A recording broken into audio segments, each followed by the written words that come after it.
ವೀಕ್ಷಕರ ವಿರಾಮದ ಬಳಿಕ ಕಾರ್ಯಕ್ರಮದಲ್ಲಿ ಮತ್ತೊಮ್ಮೆ ಸ್ವಾಗತ. ಇವತ್ತಿನ ಕರೆಂಟ್ ಅಫೇರ್ ವಿಶೇಷ ನೇರ ಪ್ರಸಾರದ ಕಾರ್ಯಕ್ರಮದಲ್ಲಿ ನಾವು ಚರ್ಚೆಯನ್ನು ಮಾಡ್ತಾ ಇದ್ವಿ.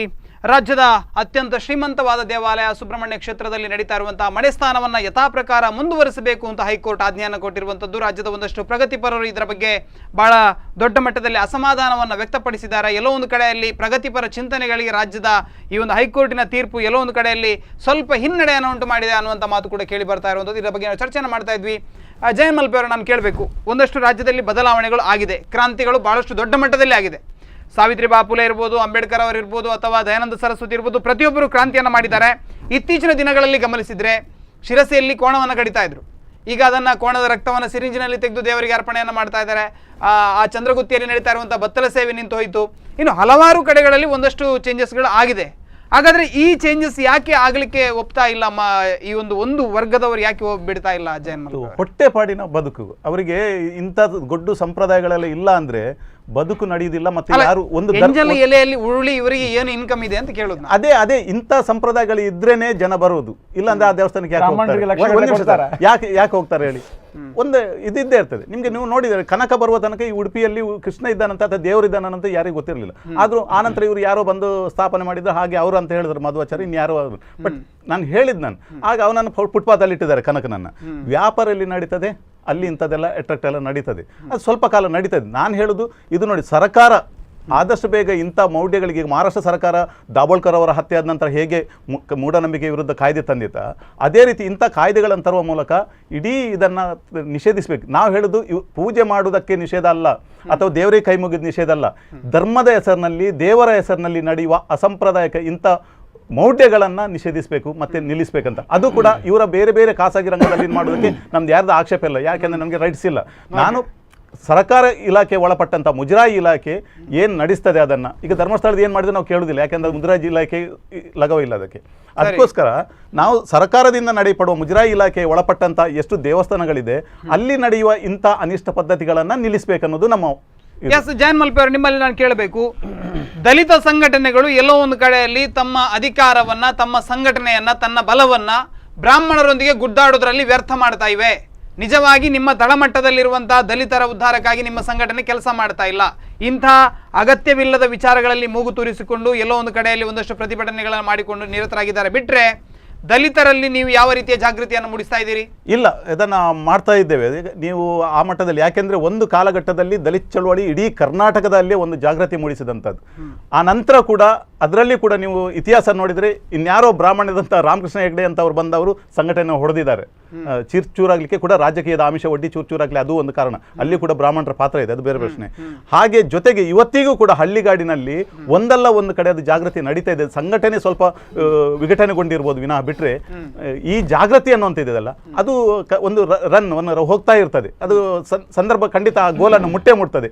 ಈ ಹಿಂದಿಗಿಂತ ಇವತ್ತು ಹೆಚ್ಚು ಇದೆ, ಸಂಘಟನೆ ಹೆಚ್ಚಾದಷ್ಟು ಈ ತರ ಕಾರ್ಯಕ್ರಮಗಳು ಕೂಡ ಹೋಗ್ತಾ ಇರ್ತದೆ. ಹಾಗಾಗಿ ಚಳುವಳಿಯಲ್ಲಿ ಕೆಲವು ಇದನ್ನ ಅಂದ್ರೆ ನಾವು ಹೇಳುವಂಥದ್ದು ಈ ಮೊದಲಿನಿಂದಲೂ ನೋಡಿ, ಬತ್ತೆಲೆ ಪ್ರಕರಣ ನಿಲ್ಲಿಸಿದ್ದೇವೆ, ಬಾಲಪ ಇದನ್ನು ನಿಲ್ಲಿಸಿದ್ದೇವೆ, ಮತ್ತೆ ಇದು ದೇವದಾಸ್ ಪದ್ಧತಿಯನ್ನು ನಿಲ್ಲಿಸಿದ್ದೇವೆ. ಇಂಥ ಅನೇಕ ಪದ್ಧತಿಗಳು, ಇವತ್ತು ಸತಿ ಪದ್ಧತಿಗಳನ್ನ ಇದೇ ನೀವು ಇದು ನೋಡಿದ್ರೆ ನನ್ನ ಗ್ರಾಮೀಣ ಪ್ರದೇಶದ ಅದೆಷ್ಟೋ ದೈವಗಳನ್ನು ನೋಡ್ತಾ ಇದ್ದೇನೆ. ನನಗೆ ಬಹಳ ನೋವಾಗ್ತಾ ಇದೆ. ಭೂತಾರಾಧನೆ ಇದೆಲ್ಲ, ಅದಕ್ಕೆ ಇವರ ಸಂಸ್ಕೃತ ಮತ್ತೆ ಅದ ಇಲ್ಲಿನ ತುಳುನಾಡಿನ ಭೂತಕ್ಕೆ ಏನೂ ಅರ್ಥ ಆಗುದಿಲ್ಲ. ನೀವು ನೋಡಿ, ಅಲ್ಲಿ ಕೂಡ ಬಂದು ಬ್ರಹ್ಮ ಕಲಶೋತ್ಸವ ಮಾಡ್ತಾರೆ. ಅಂದ್ರೆ ಹೇಗೆ ಎನ್ಕೇಜ್ಮೆಂಟ್ ಮಾಡ್ತಾ ಇದ್ದಾರೆ ನನ್ನ ಜನರ ಮೌಢ್ಯಗಳನ್ನ, ಮತ್ತೆ ಆ ಧಾರ್ಮಿಕ ಇದನ್ನ ಇವರು ಹೇಗೆ ಎನ್ಕೇಜ್ಮೆಂಟ್ ಮಾಡ್ತಾರೆ, ಇದು ನನಗೆ ಅಪಾಯ ಇರುವಂಥದ್ದು. ಇದಕ್ಕೆ ನಾನು ಜಾಗೃತಿ ಮೂಡಿಸಬೇಕಾಗಿರೋದು. ಅದು ನಾವು ಹೋದಷ್ಟು ಈ ಮಟ್ಟ ಜಾಸ್ತಿ ಹೋಗ್ತಾ ಇದೆ. ಎಂತ ಎಲ್ಲ ನಮ್ಮ ಇದನ್ನ ವಾತಾಪಿ ಜೀರ್ಣೋಭವ ಸಂಸ್ಕೃತಿ ನಮ್ಮ ಆ ಕೊಂಡಿ ಇದೆ ಅಲ್ಲ, ಅದು ನುಂಗ್ತಾ ಇರ್ತದೆ ಇನ್ನೊಂದು ಕಡೆ. ನಾವು ಎಲ್ಲರೂ ಜಾಗೃತಿ ಆದ್ರೆ ಖಂಡಿತ ಅದು ಒಂದು ಕಾಲಘಟ್ಟ ಇದೆ, ಅದು ಎಲ್ಲ ಕಾಲಕ್ಕೆ ನಡೆಯುವುದಿಲ್ಲ. ಭೂತಗಳನ್ನ ನಾವು ಹಾಗೆ ಮಾಡ್ತೇವೆ, ಹೇಗೆ ಮಾಡ್ತೇವೆ. ಭೂತಗಳಿಗೆ ಜೀವ ಇಲ್ವೇ? ಭೂತಗಳಿಗೆ ಚೈತನ್ಯ ಅಲ್ವೇ? ಭೂತಗಳು ಯಾಕೆ ಬಯಸಬೇಕು? ಭೂತಗಳು ಬ್ರಾಹ್ಮಣರು ಬರ್ಲಿ ಅಂತ ಯಾಕೆ ಬಯಸಬೇಕು? ಅವನು ಕುಡಿದು ಮಲ್ಕೊಂಡಿರ್ತಾನೆ, ಅಣಿ ಕಟ್ಟಿ ಕುಡಿದು ಮಲ್ಕೊಂಡಿರ್ತಾನೆ, ಅವರನ್ನು ಎಬ್ಬಿಸಿ ಕುಣಿಸಬೇಕು. ಅಂತ ಭೂತಗಳು ಇವರಿಗೆ ಬೇಕು. ಹಾಗಾದ್ರೆ ನಾವು ಮಾತ್ರ ಹೋಗಬಾರ್ದಲ್ಲಿ, ಅದನ್ನು ವೈದಿಕ ಭೂತಗಳಿಗೆ ಯಾವ್ದು ಬೇಕು ಅದನ್ನು ಭೂತಗಳು ಬಯಸ್ತೇವೆ, ಅದನ್ನು ನಾವು ಕೊಡ್ತೇವೆ. ವಿಷಯಾಂತರ ಆಗ್ತಾ ಇದೆ. ನಾನು ಕೇಳ್ತಾ ಇರುವಂತದ್ದು ಏನು, ಇವತ್ತು ಸುಬ್ರಹ್ಮಣ್ಯದಲ್ಲಿ ನಡೀತಾ ಇರುವಂತಹ ಮಳೆಸ್ಥಾನ ಇರ್ಬೋದು, ಅಥವಾ ಒಂದಷ್ಟು ಏನು ಮೌಢ್ಯಗಳು ಅಂತ ಇವರು ಮೌಢ್ಯಗಳು ಅಂತ ಹೇಳ್ತಾ ಇದ್ದಾರೆ, ತಾವು ಹೇಳ್ತಾ ಇದ್ರೆ ಜನರ ನಂಬಿಕೆಗಳು ಅಂತ ಹೇಳ್ತಾ ಇದ್ದಾರೆ. ಖಂಡಿತವಾಗಿ ಧರ್ಮ ಸೂಕ್ಷ್ಮವಾಗಿರುವಂತಹ ಜನರ ನಂಬಿಕೆಗಳು. ಆ ನಂಬಿಕೆಗಳಿಗೆ ಘಾಸಿ ಮಾಡಿದ್ರೆ ದಲಿತ ಸಂಘಟನೆಗಿಂತ 10 ಪಟ್ಟು ಕ್ರಾಂತಿ ಆಗಬಹುದು. ಯಾಕಂದ್ರೆ ಸನಾತನ ಧರ್ಮದಲ್ಲಿ ಸನಾತನ ಧರ್ಮದ ಎಲ್ಲ ಸಮುದಾಯಗಳು ಒಡೆಯುವಂತ ಕೆಲಸವನ್ನು ನೀವು ಸನಾತನ ಧರ್ಮದ ಎಲ್ಲಾ ಸಮುದಾಯಗಳು ಇದ್ದಾರೆ. ಶ್ರೇಷ್ಠತೆ ಅನ್ನೋರು ಎಷ್ಟು ಪರ್ಸೆಂಟ್ ಇದ್ದಾರೆ ಇವು ಕ್ರಾಂತಿ ಆಗ್ಲಿಕ್ಕೆ? ಎಷ್ಟು ಪರ್ಸೆಂಟ್ ಇದೆ? ಅದು ಸಮಯ ಹೇಳ್ತದೆ. 3% ಇರುವ 80% ಹೇಳ್ತದೆ ಹೊಡಿತಾರೆ ಅಂದ್ರೆ ಏನಿದು ಇವರ ಅರ್ಥ? ದಲಿತರನ್ನು ಮಾತ್ರ ಇಟ್ಕೊಳ್ಬೇಡಿ.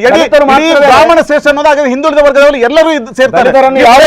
ಸಪರೇಟ್ ಮಾಡಬೇಡಿ. ದಲಿತರು ಇದ್ರು ಕೂಡ ನೀವು ಬ್ರಾಹ್ಮಣರನ್ನ ನಾಶ ಮಾಡ್ಲಿಕ್ಕೆ ಹೆಚ್ಚು ಹೊತ್ತಿಲ್ಲ. ಯಾಕಂದ್ರೆ ನಿಮ್ 3% ಇರುವಂತದ್ದು ನೀವು ಒಪ್ಪಿಕೊಳ್ಳಿ. ನೀವು 3% ಇರುವಂತದ್ದು ನೀವು ಹಾಗಾಗಿ ಸುಮ್ಮನೆ ಅಸಂಬದ್ಧ ಮಾತಾಡಬೇಡಿ. ನೀವು ವಾದ ನೀವು ನಿಮ್ಮ ಇದನ್ನ ಸಮರ್ಥನೆ ಮಾಡೋದಕ್ಕೋಸ್ಕರ ಮಾತಾಡಬೇಡಿ. ಸಂವಿಧಾನಾತ್ಮಕವಾಗಿ ನಿಮ್ಮ ಹೃದಯಪೂರ್ವಕ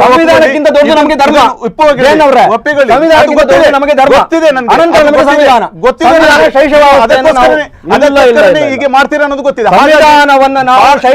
ಭಾರತದ ಸಂವಿಧಾನವನ್ನು ಒಪ್ಪುವುದಿಲ್ವ? ಅವ ಮನುಷ್ಯ ಆಗ್ಲಿಕ್ಕೆ ಅಯೋಗ್ಯ. ಖಂಡಿತವಾಗಿಯೂ ಸಂವಿಧಾನವನ್ನು ಆ ಸ್ಥಿತಿಯಲ್ಲಿ ಒಪ್ಪುವುದಿಲ್ಲ. ಯಾಕಂದ್ರೆ ಧರ್ಮವನ್ನು ಅತಿಕ್ರಮಿಸಿದರೆ ಸಂವಿಧಾನವನ್ನು ಯಾವ ಕಾಲಕ್ಕೆ ಒಪ್ಪಲಿಕ್ಕೆ ಆಗುವುದಿಲ್ಲ. ಅದರ ಕರಡು ಪ್ರತಿ ಮಾಡಿದವರು ದಲಿತ ಅನ್ನೋ ಕಾರಣಕ್ಕಾಗಿ ಅಲ್ಲ. ಯಾಕಂದ್ರೆ ಸಂವಿಧಾನದಲ್ಲೇ ಉಂಟು ಯಾರ ವೈಯಕ್ತಿಕ ಧರ್ಮದ ಒಂದು ಹಕ್ಕನ್ನು ಕೂಡ ಕಸಿದುಕೊಳ್ಳಬಾರದು ಅಂತೇಳಿ. ಅದನ್ನು ಅವರು ಮೊದಲು ಅಧ್ಯಯನ ಮಾಡಿ. ನೀವು ಮೊದಲು ಅರ್ಥ ಮಾಡಿ, ಅದು ಎಲ್ಲ ಧರ್ಮಕ್ಕೆ ಸಂಬಂಧಪಟ್ಟಂತೆ. ಎಲ್ಲ ಧರ್ಮ ನಿಮ್ಮ ಧರ್ಮದ ಹಕ್ಕುಗಳನ್ನು ಕಸಿಯುತ್ತಿಲ್ಲ, ನಾನು ಮೌಢ್ಯಗಳನ್ನ ಕಸಿಯುತ್ತಿದ್ದೇನೆ. ನೀವು ಧರ್ಮದ ಹೆಸರಿನಲ್ಲಿ ಮೌಢ್ಯವನ್ನು ಕಸಿಯುತ್ತಿರುವುದು, ಜನರನ್ನ ಮೌಢ್ಯಕ್ಕೆ ತಳ್ಳುತ್ತಿರುವುದಂತದ್ದು ಸಂಪತ್ತು ಮಾನಸಿಕ ಇದನ್ನು ಕಸಿದುಕೊಳ್ತೀವಿ.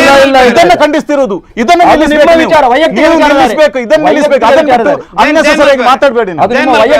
ಈಗ ಎಲ್ಲ ಒಂದಷ್ಟು ಜನ ನರಬಲಿಯನ್ನು ಕೊಡ್ತಾರೆ, ಮಾಟ ಮಂತ್ರಗಳನ್ನ ಮಾಡಿ ನರಬಲಿಯನ್ನು ಕೊಡ್ತಾರೆ. ಅವ ಹೇಳ್ತಾನೆ ಇದು ನನ್ನ ಧಾರ್ಮಿಕ ನಂಬಿಕೆ ಅಂತ ಹೇಳ್ತಾನೆ. ನಮಗೆ ಸಂಬಂಧ ಅದು ಹೇಗೆ ನಿಲ್ಲಿಸೋದಕ್ಕಾಗತ್ತೆ? ಅವ ಹೇಳ್ತಾನೆ ಇದು ನನ್ನ ಧಾರ್ಮಿಕ ನಂಬಿಕೆ ಅಂತ ಹೇಳ್ತಾನೆ. ನಾನು ಅದನ್ನೇ ಹೇಳ್ತಿರೋದನ್ನೇ. ಅಂತ 10 ಜನರು ಬಂದು ತಲೆ ಕಡಿಲಿ, ನನ್ ಸಮಸ್ಯೆ ಇಲ್ಲ. ಸರ್ಕಾರದಿಂದ ನಡೆಯುವಂತ ದೇವಸ್ಥಾನದಲ್ಲಿ ಇದನ್ನು ನಿಷೇಧಿಸಬೇಕು. ಇಂಥದ್ದನ್ನ ತಲೆ ಕಡಿಯುವುದಾಗ್ಲಿ ಮಡಸ್ಥಾನ ಆಗ್ಲಿ ಇನ್ಯಾವುದೇ ಸರ್ಕಾರ ಹೇಳಿದ್ ನಾನು. ನಮಗೆ ಬೇಕಾದ ಸರ್ಕಾರ ಕಾಲ ಬದಲಾವಣೆ ಆಗಿದೆ. ಯಾವುದೇ ಕಾಲದಲ್ಲಿ ಸಂಪ್ರದಾಯಗಳು ನಿಲ್ತಿಲ್ಲ, ಬದಲಾವಣೆ ನಿಲ್ಲುವುದಿಲ್ಲ. 5000 ವರ್ಷಗಳ ಹಿಂದೆ ಇರುವಂತ ಒಂದನೇ ವಿಚಾರ, ಎಷ್ಟೋ ಸರ್ಕಾರಿ ಮುಜರಾಯಿ ಇಲಾಖೆಗೆ ವ್ಯಾಪ್ತಿಗೆ ಒಳಪಟ್ಟಂತಹ ದೇವಾಲಯಗಳಲ್ಲಿ ಕಾಪು ಮಾರಿಗುಡಿ ಇರ್ಬೋದು, ಕಾರ್ಕಳ ಇರ್ಬೋದು, ಎಲ್ಲೇ ಮಾರಿಗುಡಿ ಇರ್ಬೋದು, ದಲಿತ ಸಂಸ್ಥೆಗಳು ಅಥವಾ ದಲಿತ ಒಂದಷ್ಟು ಆದಿವಾಸಿ ಪಂಗಡಗಳು ಮಾಡ್ತಾ ಇದ್ದಂತ ಒಂದು ಪ್ರಾಣಿ ಬಲಿಯನ್ನು ಅಲ್ಲಿ ನಿಲ್ಲಿಸಿದ್ದಾರೆ. ಯಾವುದೇ ಆಕ್ಷೇಪಗಳು ವ್ಯಕ್ತ ಆಗಲಿಲ್ಲ. ಇವತ್ತು ಈ ಮಡೆಸ್ಥಾನವನ್ನು ನಿಲ್ಲಿಸುವಂತ ಸಂದರ್ಭದಲ್ಲಿ ಯಾಕೆ ಅರ್ಚಕರು ವಿಶೇಷವಾದಂತಹ ಆಸ್ಥೆಯನ್ನು ಇದರಲ್ಲಿ ವಹಿಸ್ತಾ ಇದ್ದಾರೆ? ಎಲ್ಲಿ ಅರ್ಚಕರು ವಿಶೇಷ ವಹಿಸಿದ್ದಾರೆ? ಮಲೆಕುಡಿಯರನ್ನ ಮಲೆಕುಡಿಯರೇ ಹೋಗಿ ಇದು ಮಾಡಿದ್ದು, ಅರ್ಚಕರಲ್ಲ ಹೋಗಿ ಮಾಡಿದ್ದು. ಮಲೆಕುಡಿಯರ ಹಿಂದೆ ಯಾಕೆ ಇವ್ರೆ ಅಂತೇಳಿ ಯಾಕೆ ಆಪಾದನೆ ಮಾಡ್ತೀರಿ? ಆಪಾದನೆ ಪ್ರೂವ್ ಮಾಡಿ, ಪ್ರಮಾಣ ಸಹಿತ ಬಿಂಬಿಸಿ. ಸುಮ್ಮನಿರ್ಬೇಕು. ಕೋರ್ಟಿನಲ್ಲಿ ಹೆಂಡತಿ ಆಗುದಿಲ್ಲ ಅಂತ ಹೇಳಿ ಮೊಸರಲ್ಲಿ ಕಲ್ಲು ಉಂಡು ಅಂತ ಹೇಳಿದಾಗ ಆಯ್ತು. ಅವರ ಮಾನಸಿಕತೆಯನ್ನು ಕಸಿದುಕೊಳ್ಳುವುದರಿಂದ ಜನರು ಮಡೆಸ್ಥಾನವನ್ನ ಇದು ನಮಗೆ ಬೇಕು ಅಂತ ಜನವಾದ ಮಾಡ್ತಾ ಇದ್ದಾರೆ, ಜನ ಬಯಸ್ತಾ ಇದ್ದಾರೆ. ಜನರ ಬೌದ್ಧಿಕ ಬುದ್ಧಿಶಕ್ತಿ ಇದೆ, ಒಂದು ಧರ್ಮದ ಹೆಸರಿನಲ್ಲಿ ಕಸಿದುಕೊಂಡಿರುವುದರಿಂದ ಪಾಪ ಆ ಜನರಿಗೆ ಚಿಂತನೆ ಕೊಡ್ಬೇಕಾಗಿದೆ.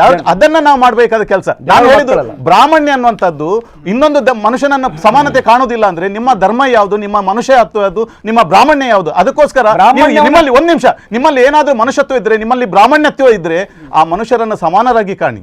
ಅವರು ಈ ತರದೆಲ್ಲ ಹೊರಳಾಡಬೇಡಿ, ಇದನ್ನ ಹೊರಳಾಡಬೇಡಿ. ಅನಿಷ್ಟ ಪದ್ಧತಿ ಇದು. ನೀವು ಏನಾದ್ರೂ ಈ ತರ ಮಾಡಬೇಡಿ ಅಂತ ಹೇಳಿ ಸಮರ್ಥನೆ ಮಾಡಬೇಡಿ. ಅದು ಮನುಷ್ಯ, ಅದು ಮಾನವ ಧರ್ಮ, ಧಾರ್ಮಿಕ ಆಚರಣೆ. ಇದು ನಿಮ್ಮಲ್ಲಿ ಅದನ್ನು ಕಾಣಿ. ನೀವು ಅದರಲ್ಲಿ ಕಾಣಿ. ತನ್ನ ಜನರನ್ನ, ಸಮಾನ ಜನರನ್ನ ಪ್ರೀತಿಯಿಂದ ಕಾಣಿ. ಎಂತ ಕಾಣಿದು? ನೀವು ಊಟ ಮಾಡಿದ ನಾವು ಹೊರಲಾಡಿ ಅಂತ ಹೇಳುದು ಯಾರು ಹೇಳಿದ್ದಾರೆ? ಸುಮ್ನೆ ಯಾರು ಹೇಳಿದ್ದಾರೆ? ಯಾರು ಹೇಳಿಲ್ಲ. ಯಾರು ಹೇಳಿದ್ದಾರೆ? ನೀವು ನೋಡಿ, ವೇದ ಕಾಲದಿಂದ ಎಲ್ಲಾ ಕಾಲದಿಂದ ಹೇಳಿದ್ದಿದ್ರೆ ಸುಪ್ರೀಂ ಕೋರ್ಟ್ ಕೂಡ ಹೇಳ್ಬೇಕಿತ್ತಲ್ಲ, ಹೈಕೋರ್ಟ್ ಕೂಡ ಹೇಳ್ಬೇಕಿತ್ತಲ್ಲ. ಇಂಥ ಬ್ರಾಹ್ಮಣರು ಹೇಳಿದ್ದಾರೆ, ಕೋರ್ಟಿನ ಬಗ್ಗೆ ಮಾತಾಡಬೇಡಿ. ಕೋರ್ಟಿನ ಬಗ್ಗೆ ಮಾತಾಡುವಾಗಿಲ್ಲ. ನ್ಯಾಯಾಲಯಗಳು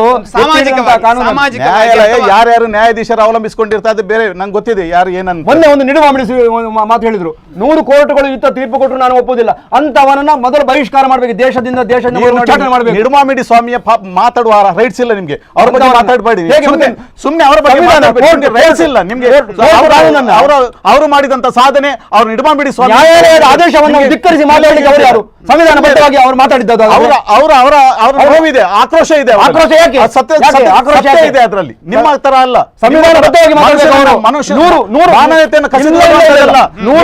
ಸ್ವಾಮಿಯ ರೋಮದಷ್ಟು ನಿಮ್ಗೆ ಯೋಗ್ಯತೆ ಇಲ್ಲ. 100 ಕೋರ್ಟ್ ಕೂಡ ನೀವು 100 ಕೋರ್ಟ್ ಆದೇಶ ನಿಡಮಾಮಿಡಿ ಸ್ವಾಮಿಯ ಬಗ್ಗೆ ಮಾತಾಡಬೇಡಿ. ನಿಡಮಾಮಿಡಿ ಸ್ವಾಮಿಯ ಬಗ್ಗೆ ಮಾತಾಡಿ. ನಾನು ಇಲ್ಲಿಯ ಪೇಜಾವರ ಸ್ವಾಮಿಯ ಬಗ್ಗೆ ಮಾತಾಡ್ತೇನೆ. ಹೇಳಿ ನೀವು. ನಾನು ಹೇಳಿದ ಇನ್ನೊಬ್ಬರ ಬಗ್ಗೆ ಮಾತಾಡಬೇಡಿ. ಅವ್ರು ಇದ್ದ ಸ್ಥಳದಲ್ಲಿ ಮಾತಾಡಿ. ನೀವು ಅವ್ರು ಹೇಗೆ ಮಾತಾಡ್ತಾರೆ? ನಿಮ್ಗೆ ನಿಡಮಾಮಿಡಿ ಸ್ವಾಮಿಯ ಬಗ್ಗೆ ಒಂಚೂರು ರೋಮದಷ್ಟು ಯೋಗ್ಯತೆ ಇಲ್ಲ. ಯೋಗ್ಯತೆ ಇದ್ರೆ ನೋಡು, ಅವರು ಬಂದು ಮಾತಾಡಿ ನಮ್ಮ ಹತ್ರ. ಜೈನ್ ಮಲ್ಪೆ ಅವರೇ, ಈ ಎಲ್ಲೊಂದು ಕಡೆಯಲ್ಲಿ ಒಂದೊಂದು ಸ್ವಾಮಿಗಳು ತಮ್ಮ ಪ್ರತಿಷ್ಠೆಗಾಗಿ ಮಾಡ್ತಾ ಇದ್ದಾರೆ. ಇಲ್ಲ ಸರ್, ಇಲ್ಲ. ನೋಡಿ, ನೀವು 200ಕ್ಕೂ ಹೆಚ್ಚು ಕರಾವಳಿಯ ಬಸವರಾಜ ದೇವರವರು ಅದೇ ಹೇಳಿದ್ದು, 200ಕ್ಕೂ ಹೆಚ್ಚು ಸ್ವಾಮೀಜಿಗಳು ಒಂದು ಕಡೆ ಸೇರಿಕೊಂಡು ಕರ್ನಾಟಕದಲ್ಲೇ ಇಲ್ಲಿ ಇರ್ತಕ್ಕಂಥ ಕರಾವಳಿಯ ಕೈಬೆರಳಿಕೆ ಸ್ವಾಮೀಜಿಗಳು ಬಿಟ್ರೆ, ಈ ಸಂಪ್ರದಾಯ ಇರ್ಬೇಕಂತ ಹೋರಾಡುವ ಮಾಡುವವರು ಬಿಟ್ರೆ, ಅದು ಬಿಟ್ರೆ 200ಕ್ಕೂ ಹೆಚ್ಚು ಸ್ವಾಮೀಜಿಗಳು ಎಲ್ಲರೂ ಸೇರಿ ಒಂದು ಕಡೆ ಇಂಥ ಪದ್ಧತಿಗಳನ್ನು ನಿಲ್ಲಿಸಬೇಕಂತ ಹೇಳಿದ್ರೆ ಯಾರ ಕಡೆ ಬೆಂಬಲ ಇದೆ ಅಂತ ಯೋಚನೆ ಮಾಡಿ.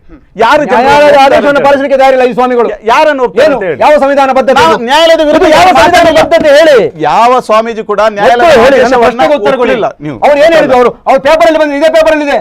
100 ಕೋರ್ಟ್ಗಳು, ಸುಪ್ರೀಂ 100 ಕೋರ್ಟ್ಗಳು ಕೊಟ್ಟರು ನಾನು ಇದು ಆದೇಶ ಒಪ್ಪುದಿಲ್ಲ ಅಂತವರನ್ನ ಮೊದಲು ದೇಶದಿಂದ ಉಚ್ಚಾಟನೆ ಮಾಡ್ಬೇಕು ನಾನು ಹೇಳ್ತೇನೆ. ನಾನು ಸುಮ್ಮನೆ ಮಾತಾಡಬೇಡಿ ನೀವು. ಕೊನೆಯದಾಗಿ ಈಗ ನಾವು ಕನ್ಕ್ಲೂಷನ್ಗೆ ಬರ್ತಾ ಇದ್ದೇವೆ. ಸುಬ್ರಹ್ಮಣ್ಯ ರಾವ್ ಅವರೇ, ನಾವು ಕೇಳ್ತಾ ಇರುವಂತದ್ದು, ಇಂತಹ ಸಂಪ್ರದಾಯಗಳನ್ನ ನಮ್ಮ ಒಳಗಿರುವಂತಹ ಒಂದಷ್ಟು ವ್ಯಕ್ತಿಗಳು ವಿರೋಧಿಸ್ತಾ ಇದ್ದಾರೆ, ಅವರಿಗೆ ಇದರ ಬಗ್ಗೆ ಅಸಮಾಧಾನ ಇದೆ ಅಂದ ಮೇಲೆ ಈ ಸಮಾಜವನ್ನ, ಈ ಸನಾತನ ಸಂಸ್ಕೃತಿಯನ್ನ ಎಲ್ಲೋ ಒಂದು ಕಡೆಯಲ್ಲಿ ನೀವು ರೂಲ್ ಮಾಡಿಕೊಂಡು ಹೋಗ್ತಾ ಇದ್ದೀರಾ ಅಥವಾ ಇದನ್ನ ನೀವು ಮುಂದುವರಿಸಿಕೊಂಡು ಹೋಗ್ತಾ ಇದ್ದೀರಾ ಅಂತ ಆದ್ರೆ ಇದನ್ನ ಒಂದು ಚರ್ಚೆ ಮಾಡಿ ಇದಕ್ಕೊಂದು ತಾರ್ಕಿಕವಾದಂಥ ಅಂತ್ಯವನ್ನ ಕಂಡುಕೊಡ್ಬೇಕು ಅನ್ನುವಂತ ಒಂದು ನಿಟ್ಟಿನಲ್ಲಿ ಕೆಲಸ ಮಾಡಬೇಕು ಬೇಡವೋ? ನಿಮ್ಮ ಮಠಾಧೀಶರುಗಳು, ನಿಮ್ಮ ಅರ್ಚಕರುಗಳು ಅರ್ಥ ಆಯ್ತು. ಧರ್ಮವು ನಿರಂಕುಶವಾದವನ್ನ ಎಂದೂ ಬೆಂಬಲಿಸುವುದಿಲ್ಲ. ನಿಮ್ಮದೀಗ ಸರ್ವಾಧಿಕಾರವನ್ನ ಹೇಳುವುದು ಕೇಳಿ ಸರ್. ಧರ್ಮವು ನಿರಂಕುಶವಾದವನ್ನಾಗಲಿ ಸರ್ವಾಧಿಕಾರವನ್ನಾಗಲಿ ಎಂದೂ ಬೆಂಬಲಿಸುವುದಿಲ್ಲ. ಧರ್ಮವೆನ್ನುವಂಥದ್ದು ವೈಯಕ್ತಿಕ, ಕೌಟುಂಬಿಕ, ಸಾಮೂಹಿಕ ನೆಲೆಗಟ್ಟಿನಲ್ಲಿ ಸ್ವತಂತ್ರ. ಅದನ್ನು ಪ್ರಶ್ನಿಸುವ ಹಕ್ಕು ಯಾವನಿಗೂ ಇಲ್ಲ, ನನಗೂ ಇಲ್ಲ, ಅವರಿಗೂ ಇಲ್ಲ, ನನಗೂ ಇಲ್ಲ, ನಿಮಗೂ ಇಲ್ಲ, ನ್ಯಾಯಾಲಯಕ್ಕೂ ಇಲ್ಲ. ಯಾವ ಆಧಾರದಲ್ಲಿ ಪ್ರಶ್ನಿಸ್ತಾರೆ ಅವರು? ನಾನು ನನ್ನ ಒಂದು ದೃಷ್ಟಿಕೋನದಲ್ಲಿ, ನನ್ನ ರೀತಿಯಲ್ಲಿ ನಾನು ಎಲ್ಲಿ ಬೇಕಾದ್ರೂ ಹೇಗೆ ಬೇಕಾದ್ರೂ ಬಂದು ನಾನು ಪೂಜೆ ಮಾಡ್ತೇನೆ. ಅದೇ ನಾನು ಸುಬ್ರಹ್ಮಣ್ಯ ದೇವಸ್ಥಾನದಲ್ಲಿ ನಾನು ಹೊರಗಡೆ ಉರುಳಾಡಿದ್ದೇನೆ. ನಾನು ಸ್ನಾನ ಮಾಡಿಕೊಂಡು ಬಂದು ಬರಿ ಮೈಯಲ್ಲಿ ಹೊರಗಡೆ ಉರುಳಾಡಿದ್ದೇನೆ. ಅದನ್ನು ನೋಡಿ ಇನ್ನೊಬ್ಬರು ಹೇಳ್ಬೋದಲ್ಲ, ಸಾವಿರಾರು ಜನ ನಡೆದು ಹೋದಂತಹ ಪಾದ ಧೂಳಿಯಲ್ಲಿ ಇವನು ಯಾಕೆ ಹೊರಳಾಡ್ತಾನೆ ಅಂತೇಳಿ. ಅದು ಅನಿಷ್ಟ ಕಾಣುವುದಿಲ್ವಾ ಇವರಿಗೆ? ಎಂಜನೆಯಲ್ಲಿ ಮಾತ್ರ ಉರುಳಿದ್ದು ಅನಿಷ್ಟ ಕಾಣ್ತದ? ಸಾವಿರಾರು ಜನ ನಡ್ಕೊಂಡು ಹೋದ ಅವರ ಪಾದ ಧೂಳಿ, ಅವರ ಪಾದ ಅಡಿಯ ಮಣ್ಣಿನಲ್ಲಿ ಒಬ್ಬ ಉರುಳಾಡ್ಕೊಂಡು ಹೋಗ್ತಾನೆ. ನಾನು ಉರುಳಾಡ್ಕೊಂಡು ಹೋಗಿದ್ದೇನೆ. ಯಾಕೆಂದ್ರೆ ಭಗವಂತನ ಸನ್ನಿಧಾನ ಅಂತೇಳಿ. ಅಲ್ಲಿ ದಲಿತರು ಬರ್ತಾರೆ, ಇತರರು ಬರ್ತಾರೆ, ಎಲ್ಲರೂ ಬರ್ತಾರೆ. ದುಷ್ಕರ್ಮಿಗಳು ಬರ್ತಾರೆ, ಕೊಲೆಗಡುಗರು ಬರ್ತಾರೆ, ದರೋಡೆಕೋರರು ಬರ್ತಾರೆ, ವಂಚಕರು ಬರ್ತಾರೆ, ಕಳ್ಳಕಾಕರು ಬರ್ತಾರೆ. ಆದ್ರೂ ಇದ್ರೂ ಕೂಡ ಬ್ರಾಹ್ಮಣರು ಕೂಡ ಪೊಡಿ ಮಾಡಿಸ್ತಾನ ಅಂತೇಳಿ ಮಾಡ್ತಾರಲ್ಲ, ಅದೇ ಯಾಕೆ ಅನಿಷ್ಟ ಅಂತೇಳಿ ಕಾಣೋದಿಲ್ಲ ಇವರಿಗೆ? ಮಾತಾಡಬೇಕು, ಆದ್ರೆ ಮಾತಾಡೋದಕ್ಕೆ ಏನು, ನಮಗೆ ನಮ್ಮ ನೈತಿಕ ನೆಲೆಗಟ್ಟಬೇಕು ಮಾತಾಡ್ಲಿಕ್ಕೆ. ಒಬ್ಬರು ಒಂದು ಪಂಗಡ ಆಗುದಿಲ್ಲ, ಒಂದು ಸಮುದಾಯ ಆಗುದಿಲ್ಲ ಅಂತೇಳಿ ಬಾಯಿ ಬಂದಾಗಿ ಮಾತಾಡುವುದಿಲ್ಲ. ಏನ್ ಹೇಳ್ತೀರಿ ಬಹಳ ಕ್ಲಿಯರ್ ಆಗಿ ನಂಗೆ ಗೊತ್ತಿದೆ. ಧಾರ್ಮಿಕತೆ ಎಂದು ಜಾತೀಯತೆಯನ್ನು ಬೋಧಿಸುವ ಹಿಂದೂ ಧರ್ಮ ಬಡವರ ಪಾಲಿಗೆ ಅಫೀಮ್ ಅಂತ ಬಹಳಷ್ಟು ಜನ ಹೇಳಿದ್ದಾರೆ. ನನ್ನ ಅಂಬೇಡ್ಕರ್ ಹೇಳಿದ್ದಾರೆ, ಬಹಳಷ್ಟು ಚಿಂತಕರು ಹೇಳಿದ್ದಾರೆ. ಹಾಗಿರುವಾಗ ಯಾವ ಧರ್ಮದಲ್ಲಿ ಸಮಾನತೆ ಇಲ್ವಾ? ನಾವು ಹೇಳುದು ಇವತ್ತು ಯಾವ ಧರ್ಮದಲ್ಲಿ ಸಮಾನತೆ ಇಲ್ವಾ ಅಂತ ಧರ್ಮದ ಸಂಪ್ರದಾಯ ನಮ್ಗೆ ಯಾಕೆ ಬೇಕಂತ ನಾವು ಅದನ್ನ ಕೇಳ್ತೇವೆ. ಒಂದ್ ನಿಮಿಷ ಬಿಡಿ, ಅದಕ್ಕೆ ಜನರಿಗೆ ಬೌದ್ಧಿಕ ಇದು ಕೊಡ್ತೇನೆ. ಹಾಗಾಗಿ ನಿಮ್ ಮಾತಾಗಿದೆ, ಮತ್ತೆ ನನ್ನ ಅವಕಾಶ ಇದೆ. ಹಾಗಾಗಿ ನಾನು ಹೇಳುವಂತದ್ದು, ಈ ತರದ ಧರ್ಮದ ಹೆಸರಿನಲ್ಲಿ ನಡೆಯುವ ಈ ತರದ ಅನಿಷ್ಟಗಳನ್ನ ಸರ್ಕಾರ ನಿಲ್ಲಿಸಬೇಕು. ಈ ಪ್ರಗತಿಪರ ಸಂಘಟನೆಗಳು ಮತ್ತೆ ಎಲ್ಲರೂ ಸಹಜವಾಗಿ ಎಲ್ಲರೂ ಇದನ್ನ ಮನುಷ್ಯ ಅಂತ ಕಾಣುವವನು, ಮಾನವ ಅಂತ ಕಾಣುವವನು ತನ್ನ ಹೃದಯದಲ್ಲಿ ಅರ್ಥ ಮಾಡಿಕೊಂಡು, ಈಗ ಅನೇಕ ಇದನ್ನ ಜನರು ಬದಲಾವಣೆ ಆಗಿದ್ದಾರೆ, ತುಂಬಾ ಜನರು ಬದಲಾವಣೆ ಆಗಿದ್ದಾರೆ. ನನ್ಗೆ ಗೊತ್ತಿದೆ, ನಮ್ಗೆ ಟಿವಿ ಅಥವಾ ಬೇರೆ ಬೇರೆ ಮಾಧ್ಯಮದಲ್ಲಿ ಅಂತ ಸಂದರ್ಭದಲ್ಲಿ ಎಲ್ಲದಕ್ಕೂ ನಿಂತದಕ್ಕೂ ಕೂತದಕ್ಕೂ ದೇವರು ಅನ್ನೋದಿಲ್ಲ. ಆಗಿರುವಾಗ ದೇವರಿಂದಲೂ ಏನಾಗಿದೆ ಅನ್ನೋದು ನಮ್ಗೆ ಗೊತ್ತಿದೆ. ನಾನು ಹೇಳುದು ಹಾಗಿರುವಾಗ ಸುಮ್ಮನೆ ಧರ್ಮ ದೇವರಂತ ಬಿಟ್ಟು ಮನುಷ್ಯನನ್ನು ಪ್ರೀತಿಸುವ, ಮನುಷ್ಯ ಧರ್ಮವನ್ನು ಕಾಣುವ, ಮನುಷ್ಯರ ನಡುವೆ ಒಂದು ಐಕ್ಯತೆಯನ್ನು ತರುವ, ಅದರ ಬಗ್ಗೆ ನಾವು ಏನಾದ್ರು ಮಾಡುವ, ಅದನ್ನ ಬದಲಾವಣೆ ತರುವ ಅಂತ ಹೇಳುದು.